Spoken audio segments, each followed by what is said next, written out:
Hello viewers, welcome back to my channel. இன்னைக்கு நம்ம சேனல்ல ஜாமுன் மிக்ஸ் வச்சு இன்ஸ்டன்ட்டா ஒரு ஸ்வீட் ரெசிபி எப்படி செய்யலாம்னு தான் பார்க்க போறோம். சும்மா ஜம்முன்னு இருக்குங்க, டேஸ்டும் சூப்பரா இருக்கும். சோ எல்லாரும் கண்டிப்பா ட்ரை பண்ணி பாருங்க. அதுக்கு முன்னாடி இந்த சேனலை சப்ஸ்கிரைப் பண்ணாதவங்க கீழ இருக்க ரெட் கலர் பட்டனை பிரஸ் பண்ணி சப்ஸ்கிரைப் பண்ணிக்கோங்க. பக்கத்துல இருக்க பெல் ஐகானை மறக்காம கிளிக் பண்ணிக்கோங்க. அப்பதான் நாங்க அப்லோட் பண்ற எங்களோட எல்லா வீடியோட நோட்டிஃபிகேஷனும் உங்களுக்கு வரும். வாங்க வீடியோக்குள்ள பார்க்கலாம். தேவையான இன்க்ரீடியன்ட்ஸ் ட்ரை நட்ஸ் உங்கள்கிட்ட என்ன நட்ஸ் இருக்கோ நீங்கள் எடுத்துக்கோங்க. நான் வந்து முந்திரி பருப்பு, திராட்சை, செரி பழம் எடுத்து வச்சுருக்கேன் டெக்கரேஷனுக்காக. நெக்ஸ்ட்டு 1 கப் அளவு ஜாமுன் மிக்ஸ் வந்து எடுத்து வச்சுருக்கேன். ஃபுல் பாக்கெட்டுமே நான் வந்து எடுத்து வச்சுருக்கேன். 175 கிராம் அளவு. பால் வந்து 1 கப் அளவு எடுத்து வச்சுருக்கேன், காய்ச்சி ஆற வச்சின பால். நாட்டு சர்க்கரை வந்து தேவையான அளவு, அதே அளவு 1 கப் எடுத்துக்கோங்க. நெய் வந்து எடுத்து வச்சுருக்கேன் தேவையான அளவு. தண்ணி வந்து 1.5 கப் அளவு நம்ம சேர்த்துக்கலாம். ஸோ தண்ணி வந்து எடுத்து வச்சுருக்கேன். நெக்ஸ்ட்டு நம்ம ஹல்வா பேட்டர் வந்து ரெடி பண்ணிடலாம். ஒரு மிக்சிங் பவுல் எடுத்துக்கோங்க. அதில் இப்போ நம்ம 1 கப் அளவு ஜாமுன் மிக்ஸை வந்து சேர்த்துக்கலாம்.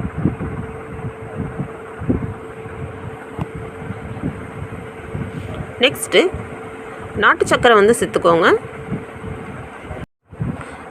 நீங்கள் நாட்டு சர்க்கரைக்கு பதிலாக ஒயிட் சுகர் சேர்க்குறதுனாலும் சேர்க்கலாம். ஆனால் நாட்டு சர்க்கரை சேர்த்தா ரொம்பவே ஹெல்த்தியானது. ஸோ அதுவே நீங்கள் சேர்த்துக்கலாம். நெக்ஸ்ட்டு பால் வந்து சேர்த்துக்கிறேன்.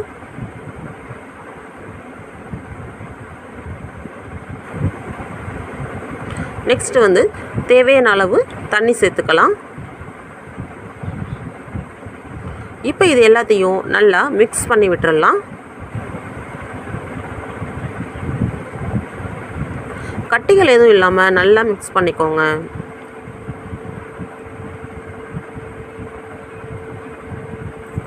நல்லா குழைவாக உங்களுக்கு நம்ம கேக்குக்கெலாம் பேட்டர் ரெடி பண்ணுவோம்ல, அந்த கன்சிஸ்டன்சியில் நல்லா மிக்சிங் ஆகிடும். இப்போ பாருங்கள், இந்த அளவு போதும். இதான் இதோட கன்சிஸ்டன்சி. ரொம்பவும் கெட்டியாக இருக்கக்கூடாது, ரொம்பவும் தண்ணியாக இருக்கக்கூடாது. இப்போ நம்ம அல்வா செய்ய ஆரம்பிச்சிடலாம். நெக்ஸ்ட்டு ஒரு பேனில் கொஞ்சமாக நெய் சேர்த்து நல்லா ஹீட் பண்ணிகிட்ருக்கேன். இப்போ நெய் நல்லா ஹீட் ஆகிடுச்சு. இதில் முந்திரி பருப்பு, திராட்சையை நம்ம ஃப்ரை பண்ணி எடுத்துக்கலாம்.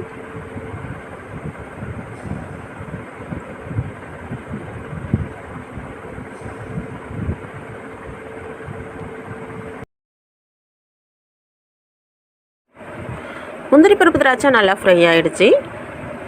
நெக்ஸ்ட்டு அதே பேனில் நம்ம ரெடி பண்ணி வச்சுருந்த மிக்ஸிங்கை சேர்த்துக்கலாம்.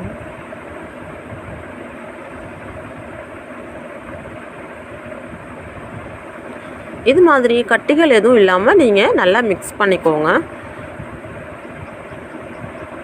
கொஞ்சமாக ஏலக்காய் தூள் வந்து நான் தட்டி சேர்த்துக்கிறேன். இப்போ நம்ம நல்லா மிக்ஸ் பண்ணிக்கிட்டே இருக்க வேண்டியது தான். இது ரொம்ப நேரம்லாம் உங்களுக்கு ஆகாது. கரெக்டாக 10 நிமிஷம் தான் ஆகும். அல்வா வந்து ஈஸியாக ரெடி ஆகிடும். இதில் வந்து நான் ஃபுட் கலர் வந்து சேர்த்துக்கிறேன், எல்லோ கலர். உங்களுக்கு என்ன கலர் இருக்கோ நீங்கள் சேர்த்துக்கலாம். நல்லா மிக்ஸ் பண்ணிக்கிட்டே இருங்க. இப்போ பாருங்கள், கொஞ்சம் திக்னஸ் ஆகிருக்கு. கன்சிஸ்டன்சி கொஞ்சம் கொஞ்சமாக சேஞ்ச் ஆகிடும். குயிக்கான டைமில் இந்த ஸ்வீட் ரெசிபியை நம்ம செஞ்சு முடிச்சிடலாம்.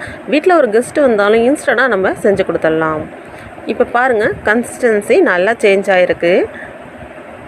பேனில் வந்து கொஞ்சம் கூட உங்களுக்கு ஒட்டாமல் வரும். இந்த ஸ்டேஜில் நம்ம 2 டேபிள் ஸ்பூன் அளவு நெய் சேர்த்துக்கலாம்.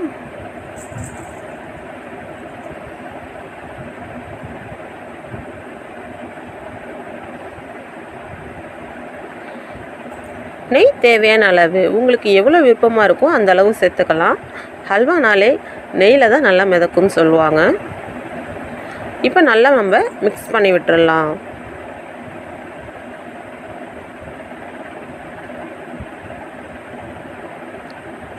இப்போ பாருங்கள், அல்வா கொஞ்சம் கூட பேனில் ஒட்டாமல் இருக்குது.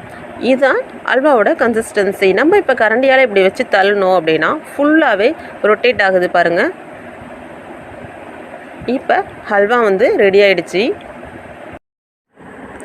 இப்போ நல்லா ஹல்வாவை மிக்ஸ் பண்ணிக்கிட்டே இருப்போம். ஏன்னா அதோட பச்சை வாசனை போகிற அளவு நல்லா வேகட்டும். நெய்லாம் தனியாக நமக்கு பிரிஞ்சு வந்துருச்சு பாருங்கள். இது செய்கிறதுக்கு உங்களுக்கு 10 நிமிஷம் தான் டைம் எடுக்கும். நெக்ஸ்ட்டு நம்ம ஃப்ரை பண்ணி வச்சுருந்த முந்திரி பருப்பு திராட்சையை வந்து சேர்த்துக்கலாம்.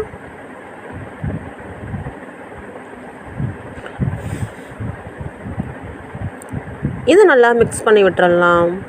அவ்வளோதாங்க, ஒரு குயிக்கான நேரத்தில் நமக்கு ஜாமுன் மிக்ஸ் அல்வா ரெடி ஆகிடுச்சு.